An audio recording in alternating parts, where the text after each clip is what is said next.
Hello दोस्तों, आज हम बात करेंगे एक ऐसी सस्पेंस और हॉरर थ्रिलर मूवी की जो आपके होश उड़ा देगी। ब्रह्मयुगम। यह एक मलयालम फिल्म है जिसमें 19th सेंचुरी की एक डार्क और मिस्टीरियस कहानी दिखाई गई है और इसका हर एक सीन एक अलग ही डर का एक्सपीरियंस करा देता है। IMDb पे इस मूवी को इम्प्रेसिव रेटिंग मिली है 8.2 की और रॉटन टोमेटो पे क्रिटिक्स ने भी हाईली अप्रिशिएट किया है। तो अगर आपको हॉरर थ्रिलर पसंद है तो ये वीडियो आपके लिए। तो मूवी की शुरुआत 17th सेंचुरी पे साउथ मलाबार से होती है, जहां हम दो आदमियों को देखते हैं जो जंगल में आग जला रहे होते हैं।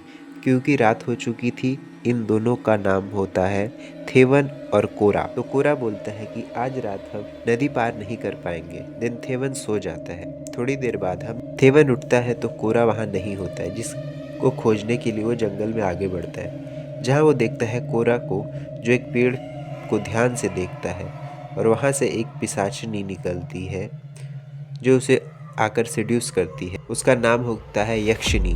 थेवन यह सब देखकर डर के वहां से भाग जाता है और यक्षिनी कोरा का खून पीकर उसे मार देती है। फिर हम देखते हैं सुबह हो जाती है और थेवन एक पत्थर के नीचे सो रहा होता है। फिर वो वहां से उठ के थोड़ी दूर चलते चलते बाड़े के पास पहुंचता है। ये बाड़ा वर्ड से आपको तुम्बत का याद आ रहा होगा। खैर, उस बाड़े से होते हुए वो एक घर के अंदर, या यूं कह सकते एक छोटे से महल में पहुंचता है, जहाँ वो एक नारियल उठाकर उससे पानी पीने लगता है। तभी एक आदमी उसे कहता है कि तुम कौन हो और बिना पूछे किसी का सामान ऐसे नहीं लेना चाहिए। तो थेवन उससे माफी मांगता है और बोलता है मैं एक राहगीर हूँ और भूखा हूँ, भटकते हुए यहाँ आ गया। इन दोनों की बातचीत सुनकर इस कोठी का मालिक कोटोमन पुट्टी आ जाता है और वो बोलता है कि अगर घर में नए लोग आए हैं तो मुझे बताया क्यों नहीं। तो वो आदमी उसे पान दान से पान निकाल कर देता है। फिर पोट्टी थेवन से पूछता है कि तुम कौन हो और कहाँ से आए। तो थेवन बोलता है मैं पनानंद घराने से आता हूँ और ऊंचे लोगों और राजा महाराजा के लिए गाना गाया करता था। जिस पर पोट्टी कहता है एक बार मुझे भी गाना गाकर दिखाओ। फिर थेवन उसे बहुत खूबसूरत गाना सुनाता है। तो पोट्टी कहता है कि तुम हमारे यहाँ रुक सकते हो और खाना भी खा सकते हो, तुम बस मुझे गाना गा के बीच बीच में बहला दिया करना, मेरा मन भी खुश रहेगा। ये सुनकर थेवन खुश हो जाता है और पोट्टी उस नौकर से कहकर थेवन के लिए भंडार कक्ष के बगल वाला कमरा खुलवा देता है। जब ये लोग वहाँ जाते हैं तो थेवन को ऊपर से किसी के चलने की आवाज़ आती है। तो नौकर बोलता है कि ये बहुत बड़ा घर है और इस घर के साउथ में कभी मत जाना, वहाँ जो एक बार जाता है वो कभी नहीं आता। अब शाम में पोट्टी के सामने थेवन एक गाना गाता है और पोट्टी सो जाता है। फिर रात को थेवन पीछे के जंगल के एरिया में फ्रेश होने जाता है। तो वो वहाँ कई कब्र देखता है और ये देखकर वो डर के भाग आता है। रात को सोते टाइम उसे फिर से किसी के चलने की आवाज़ आती है। जब वो ऊपर जाता है तो वहाँ कुछ जंजीरें देखता है और वो समझ जाता है कि यहाँ कोई था। वो भागकर नीचे आके सो जाता है। अगले दिन उसकी जब आंखें खुलती हैं तो हम देखते हैं पोट्टी पासा खेल रहा होता है, जो वो उसे खेलने के लिए भी कहता है। तो थेवन कहता है कि मैं तो गरीब आदमी हूँ, आपके साथ खेलना सही नहीं है। रोमन पुट्टी बोलता है कि ये पुराने ख्यालात है, मैं इन सब चीज़ों को नहीं मानता हूँ। फिर भी थेवन जब खेलने से मना कर देता है, वो पुट्टी को पासे देने जाता है, लेकिन पुट्टी अपने हाथ हटा लेता है और एक चाल चल जाती है। अब वो बोलता है कि तुमको अब खेलना होगा, लेकिन थेवन बोलता है मेरे पास तो कुछ है नहीं दाव पे लगाने के लिए। तो बोलता है कि क्यों नहीं है, तुम्हारे पास समय है, अगर तुम जीते तो तुम यहाँ से जा सकते हो और मैं जीता तो तुम हमेशा के लिए यहीं रहोगे। हम देखते हैं जीतने के लिए 2 और 6 की ज़रूरत होती है। जैसे ही थेवन चलता है तो वो आ भी जाता है, बट पट्टी उसे अपने जादू से 2-6 कर देता है, जिससे वो हार जाता है। नेक्स्ट सीन में जब नौकर इनके लिए खाना पका रहा होता है तो वह थेवन से पूछता है क्या बात है, पोट्टी के साथ पासे खेल रहे हो? पर वो बेईमान है। तो थेवन बोलता है आप क्या कह रहे हैं, वो तो एक ब्राह्मण है और बहुत अच्छे और भले आदमी लगते हैं। अब खाना पक जाता है। बाद में थेवन जो पोट्टी को ब्राह्मण समझता है वो देखता है कि वो तो मांसाहारी है और सिर्फ नॉनवेज बना है। खैर, इसके बावजूद भी वो पोट्टी को धन्यवाद देता है क्योंकि उसे खाना मिला, और वो पोट्टी को जाके बोलता है कि इतने अच्छे लोग कलयुग में भी है, मैंने सोचा नहीं। इस पर पोट्टी बोलता है कलयुग नहीं, ये कोई कलयुग नहीं, ये ब्रह्म युग है और इस युग में भगवान नहीं होते। थेवन बोलता है कि मैंने कल कुछ कब्र खुदी हुई देखी थी, ये सब क्या है? तो पुट्टी बोलता है कि तुम्हारी तरह यहाँ और कई लोग आए थे जो भटक गए थे। वक्त के साथ उन सोचने समझने की शक्ति चली गई थी। इनसे परेशान होकर मैंने उन्हें मार दिया था। हेवन के इतने ज़्यादा सवाल पूछने से पुट्टी गुस्सा हो जाता है और नौकर को बोलता है और खाना लेके आओ। तो नौकर बोलता है खाना खत्म हो गया। पुट्टी को घूरने लगता है, जिस पर पुट्टी बोलता है नजरें नीचे। नौकर नहीं करता है तो वो अपना हाथ उसके तरफ बढ़ाता है और नौकर घसीटता हुआ उसके हाथ में आ जाता है और वो बोलता है कि आइंदा मुझे ऐसे मत देखना। तो थेवन उससे माफ़ी मांगता है और बोलता है मालिक इसे जाने दीजिए। नेक्स्ट सीन में हम देखते हैं थेवन नौकर से पूछता है कि ये सब इतना अजीब क्यों है, पोट्टी के पास इतनी अद्भुत ताकतें कैसे हैं। जहाँ नौकर उसे एक कहानी सुनाता है कि आज से कई सौ साल पहले पोट्टी परिवार का पहला वंशज यहाँ आया था।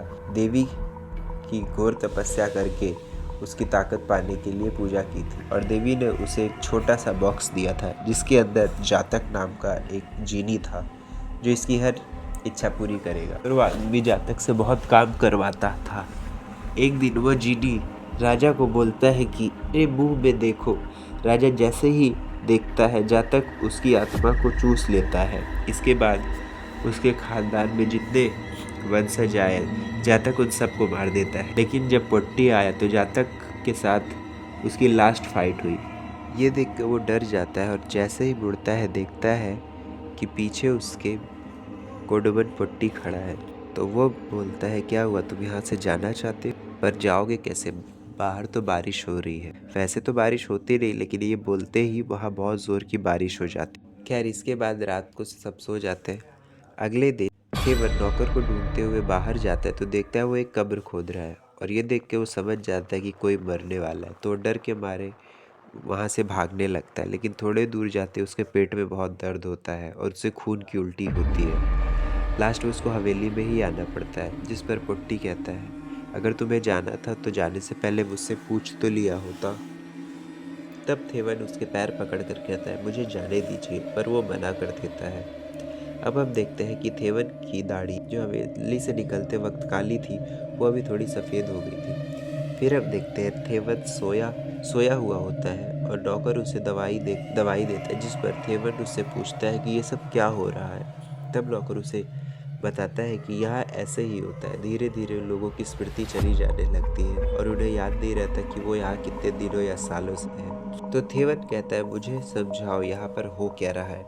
नौकर बोलता है कि मैं तुम्हें दिखा देता हूँ। वो उसे ऊपर वाले कमरे में ले जाता है जहाँ पर वो कोडोमन पुट्टी की लाश देखता है।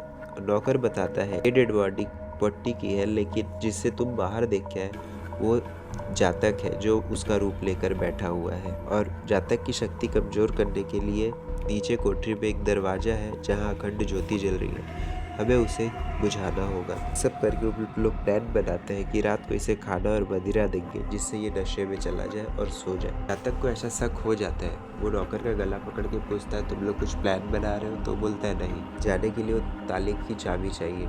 जो चाबी कहाँ है, नौकर बोलता है मुझे तो नहीं पता। जिस पर थेवन बोलता है तुम ये काम मुझ पे छोड़ दो। फिर उस जातक के पास यानी पुट्टी के पास जाकर कहता है मैं आपके साथ पासे का गेम खेलना चाहता हूँ। तो वो बोलता है कि तुम्हारे पास तो कुछ नहीं। तो वो बोलता है मेरे पास एक चाबी है। जिसे सुनकर जातक घबरा जाता है और अपने कमर पे हाथ रखता है। तो थेवन समझ जाता है कि वो चाबी इसके कमर के पास है, लेकिन वो बात पलट के कहता है कि मालिक मैं तो अपने जीवन की चाबी की बात कर रहा हूँ। रात को ये लोग खाना पानी देने के बाद उसे खूब मदिरा पान कराते हैं जिससे वो सो जाता है। पर जैसे उसके कमर पे हाथ रखता है जातक उठ जाता है और उसका गला पकड़ लेता है। उसके बाद उसको मारने वाला होता है कि हम देखते हैं नौकर अखंड ज्योति बुझा देता है। उसके बाद थेवन दौड़ के उसके पास आता है और उस पर गुस्सा करता है कि तुमने चाबी चुरा ली थी तो मुझे बताया क्यों नहीं। तब हमें पता चलता है कि नौकर का गला जब जातक ने पकड़ा था उसी समय उसने चाबी चुरा ली थी। खैर इसके बाद हम देखते हैं कि कोडोमन पुट्टी के शरीर को लोग जला देते हैं और रियल जातक उससे बाहर आता है। उसके हाथ में एक अंगूठी होता है जिसे नौकर निकाल लेता है और उसे पहनने जाता है जिससे वो जातक को कंट्रोल कर सके। पर थेवन उसे मना करता है, कहता है ऐसे ही सदियों से चला आ रहा है तो तुम इसे मत पहनो। और इन दोनों में झगड़ा होता है। उसी समय पूरे महल में आग लग चुकी होती है। फिर अब देखते हैं कि उस महल से पूरा महल गिरने लगता है और थेवन बाहर आता है, लेकिन उसके पीछे नौकर उसके पीछे आके उसे मारने लगता है। तब हमें पता चलता है कि जो थेवन निकला था वो असल में थेवन नहीं, जातक है जो उसका रूप लेके आया था। ये देखकर नौकर भागने लगता है और उसे एक पुर्तगाली गोली मार देता है और ये सीरीज़ यहीं ख़त्म हो जाती है। मिलते हैं अगले संडे एक नई सीरीज़ मूवी के साथ। Bye bye.